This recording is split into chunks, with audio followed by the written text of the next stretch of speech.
Ya, selamat pagi, selamat siang, selamat sore, dan selamat malam teman-teman. Salam kolaborasi untuk negeri. Eh, dan kali ini adalah episode pertama teman-teman untuk TDA Business School. Untuk teman-teman UKM, teman-teman TDA dimanapun teman-teman berada di seluruh Indonesia dan bahkan ada beberapa di luar negeri. Bagaimana kabarnya semua? Semoga ini ya sehat-sehat semua ya. Oke, hari ini atau kali ini di episode kali ini kita akan membahas satu materi yang menarik sekali. Ini berkaitan dengan fundamental di seorang entrepreneur atau wirausaha. Bagaimana teman-teman memulai bisnis? Kadang-kadang kita memulai hanya dengan modal pengetahuan yang seadanya, terus kemudian kita jalan begitu ya. Padahal sebenarnya ada caranya. Nah, di TDA Business School ini adalah satu acara lagi ya berkaitan dengan visi dari TDA TV, yaitu memberikan literasi entrepreneur atau kewirausahaan untuk seluruh teman-teman pengusaha di seluruh Indonesia dan juga ada di seluruh dunia. Kita akan fokus membahas apa saja yang ada sebenarnya di business school gitu. Bagi teman-teman yang mungkin belum sempat belajar di business school, nah ini kesempatannya. Hari ini kita akan bahas mengenai design thinking. Nah, design thinking ini sebenarnya fenomenal sekali karena sekarang ini kondisinya sangat-sangat tidak menentu, uncertainty gitu ya. Dan kita tahu bahwa ini apalagi dalam kondisi yang tidak menentu ini dan sekarang dalam sesi ini pas banget kita sedang ada di kondisi pandemi. Ini menggoyahkan teman-teman UKM khususnya. Padahal itu UKM ini menjadi salah satu jagoannya Indonesia nih untuk perekonomian Indonesia lebih maju lagi. Nah, hari ini kita akan bahas mengenai design thinking dan saya akan ditemani oleh satu narasumber yang sudah mumpuni sekali dan beliau seorang akademisi dan juga praktisi. Beliau co-founder dan CEO dari Indonesian School of Entrepreneurship dan juga sebagai dosen di program studi entrepreneurship Podomoro University dan pernah menjadi ketua program studi entrepreneurship Podomoro University tahun 2017 sampai 2019 dan juga dilanjutkan ketua program studi akuntansi tahun 2020 dan beliau juga aktif di Kementerian Koperasi dan UMKM dan juga Komite Ekonomi Indonesia Nasional atau KAIN sebagai tim penyusun rekomendasi kepada Presiden kita Pak Jokowi. Beliau juga tim penyusun kurikulum pemberdayaan UKM Kementerian Koperasi ya dan UKM tahun 2021 dan juga pastinya konsultan di beberapa NGO. Nah, kita akan bahas teman-teman apa sih sebenarnya design thinking itu dan bagaimana implementasinya di dunia usaha khususnya untuk UKM. Oke, kita panggilkan saja Pak Jonathan. Halo Pak Jonathan, bagaimana kabarnya? Halo Pak Wisnu, tadi salamnya selamat pagi, siang, sore, dan malam ya. Iya, soalnya ini biasanya dilihat oleh teman-teman nggak tahu kalau pagi, kalau siang, kalau malam atau sore. Jadi semuanya saya sebutkan gitu Pak Gultom. Siap, Nah, siap. kita mau bicara mengenai design thinking. Ini sebenarnya apa sih? Kenapa penting nih bagi teman-teman pengusaha khususnya UKM? Ya, ini menarik ini design thinking ini sebenarnya metode gitu ya, metode yang belakangan dikembangkan. Sebenarnya nggak belakangan, tetapi di Indonesia itu baru belakangan inilah berkembang kurang lebih gitu. Jadi metode design thinking itu sebenarnya adopsi dari cara berpikir desain sebenarnya ya. Cara berpikir desain seorang desainer itu bagaimana kalau dia melakukan sesuatu, bagaimana memplanning. Nah, uniknya metode design thinking ini sebenarnya saya menganggapnya sedikit berbeda atau antitesis gitu ya dari metode kalau kita mengenalnya kan manajemen ya, plan, do, check gitu ya. Iya. Rencanain Dan dulu gitu. kebanyakan UMKM juga begitu Pak Jonathan. Iya, ya. Jadi kita itu sekarang itu seneng banget membuat rencana. Kalau kebanyakan kita begitu ya. Padahal eranya sudah bergonta-ganti gitu. Hari ini bikin rencana, rencananya sudah matang nih, bikin rencana 6 bulan.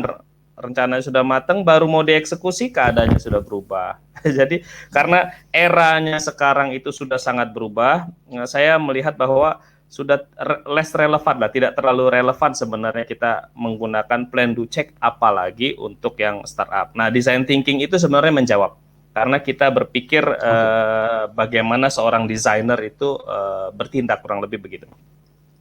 Oke, oke. Kalau misalnya boleh, mungkin dijelaskan apa itu sebenarnya design thinking, Pak Jonathan. Mungkin ada materi yang mau disampaikan? Ya, silakan mungkin Ya, bisa oke. di-present ya. Ya, next. Ya, sudah ini tayang ya. Ya, silakan di next saja. Nah, ini sebenarnya wicked problem ya. Jadi design thinking itu sebenarnya lahir untuk memecahkan masalah-masalah yang berat sebenarnya ya. Masalah-masalah yang kalau di sini wicked problem itu masalah-masalah yang terkutuk lah mungkin gitu ya. Mengapa begitu? Nah, di bawahnya itu saya sebutkan no definitive condition, nggak ada kondisi yang pasti. Ya, ini relevan banget ya sama kita saat ini ya. Kondisi saat ini nggak pasti. Mau bikin usaha A bagaimana ya, mau usaha B bagaimana ya, melakukan A bagaimana ya, nggak pasti. Dan kedepannya teman-teman semua, keadaan itu makin nggak pasti. Kenapa? Karena perubahannya cepat sekali gitu. Dulu sebelum eranya internet, perubahan itu ya relatif kita bisa prediksi dengan baik. Sekarang sudah nggak begitu lagi, eranya sudah era yang super dinamis, apalagi ada internet, jadi makin tidak ada kondisi yang bisa dipastikan.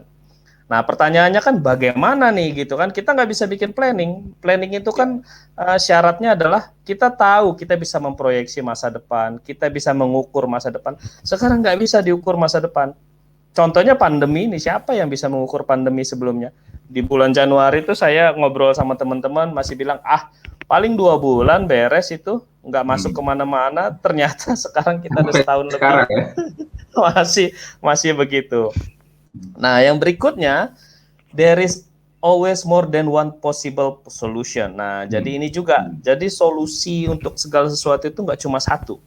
Nah, masalahnya kalau solusinya ada 10, kita pilih yang mana ya? Mana yang paling relevan, mana yang paling cocok untuk kita aplikasikan, mana yang paling cocok untuk menjadi solusi atas masalah yang kita hadapi.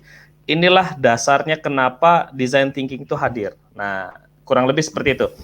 Coba kita lanjutkan dulu ya. Coba next. Oke, silakan. Ya, ini apresiasi kepada beliau-beliau ini. Nah, beliau-beliau ini banyak dari orang-orang desain ya.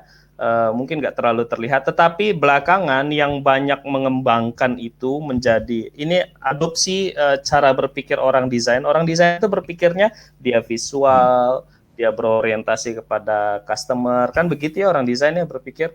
Kemudian dia nggak linier, kadang-kadang ubah lagi, ganti sana, ganti sini. Nah, kemudian cara berpikir ini diadopsi. Jadi design thinking ini cara berpikir ya, namanya design thinking. Nah, belakangan yang mengadopsi ini, yang mengerucutkan ini menjadi satu metode yang bisa kita lakukan sebagai entrepreneur itu, kalau saya mau kasih kredit terbesarnya itu mungkin yang mentranslate ini menjadi metode yang bisa kita aplikasi di bisnis, itu mungkin The Kelly Brothers dan Tim Brown. Mereka punya semacam agency design ya, IDEO gitu. Mereka mengembangkan metode khusus dan ini ternyata sangat relevan, kemudian sangat sukses lah gitu ya untuk menyelesaikan masalah, dan kemudian ini diadopsi banyak company besar. Nanti mungkin di next slide kita bisa lihat bagaimana adopsi ini di beberapa company. Oke, next. Nah, ini prosesnya. Kurang lebih begini, Pak Wisnu. Prosesnya itu dimulai dari empathy. Ya, kita mulai dari empathy. Nah, berbeda ya, kalau planning itu kita mulai dari assumption sebenarnya. Asumsinya apa, proyeksinya apa gitu ya kalau planningnya. Kalau design thinking itu kita mulai dari empati. Empati pada siapa? Pada subjek kita. Bisa pada pelanggan. Mungkin yang paling relevan kalau teman-teman TDA ini ya pada pelanggan. Karena kita kan berorientasi pada pelanggan. Nanti mungkin kalau saya banyak menjadi konsultannya NGO, empatinya kepada siapa? Kepada beneficiaries kami gitu. Misalnya kita NGO di desa A, ya berarti beneficiaries di desa A. Kalau PNS, empatinya pada siapa? Mungkin PNS goalnya adalah pelayanan gitu ya. Jadi empatinya kepada masyarakat. Beda-beda semua. Nah, kalau internal, nah ini mungkin juga masih teman-teman TDA, ini sangat relevan loh kalau kita masih bekerja untuk orang lain dalam satu perusahaan. Misalnya kita manajer gitu ya, empatinya kepada siapa? Ya kepada bawahan, ya kepada atasan gitu. Nah, dari situ kita masuk ke fase define. Nah, kita lihat ya, itu kan kebuka, ketutup gitu ya. Fase inspiration itu terbuka dulu, baru menutup. Kenapa begitu? Terbuka itu artinya kita mengeksplor. Ini customer ini maunya apa sih? Kemudian baru kita define. Nah, nanti penjelasan detailnya ada di slide berikut. Define itu kita putuskan nih, saya maunya menyelesaikan problem ini, gitu ya. Nah, nanti harus disesuaikan juga dengan segmen kita siapa, kemudian dan seterusnya. Lalu kita buat ideation, ya. Sudah kita tentukan problemnya, kita buat ide. Ide apa? Ide untuk menyelesaikan problemnya. Nah, ide itu kan idenya kita ya. Artinya kita sudah memahami customer, kita punya ide, tetapi kan idenya kita. Nah, lalu yang paling penting siapa sih yang menentukan ide itu baik atau nggak baik? Tentu customer. Nah, oleh karenanya ide itu dijadikan prototype. Supaya apa? Supaya customer bisa lihat nih, oh idenya begini, saya mau nih pakai atau saya nggak mau pakai nih gitu ya. Lalu dijadikan, akhirnya prototype itu dites kepada market. Ya, kurang lebih seperti itu, Pak Wisnu. Ini alur sebaiknya dilakukan pada saat kapan, Pak Jonathan? Jadi ini dilakukan, kalau saya secara ekstrim saya bilang mungkin pada setiap saat ya, karena ini bisa bersifat iteratif. Iteratif itu begini, kita misalnya di ideation nggak dapet nih, balik lagi ke empati boleh juga. Dan ini bisa diaplikasikan kepada nggak cuma waktu kita membuat produk, nggak cuma waktu kita membuat bisnis, nggak gitu. Di tengah-tengah kita proses nih misalnya, kita mau mendirikan startup, sudah berjalan. Di tengah-tengah ada kendala nih dengan tim gitu ya. Jadi nggak ada kaitan sama produk, kendalanya dengan tim. Bisa nggak design thinking, cara berpikirnya dilakukan? Bisa. Jadi design thinking itu kekuatannya ada pada empati. Jadi kalau misalnya kita punya masalah dengan tim, pertama sebelum kita memutuskan empati dulu. Tentu ada adjustment.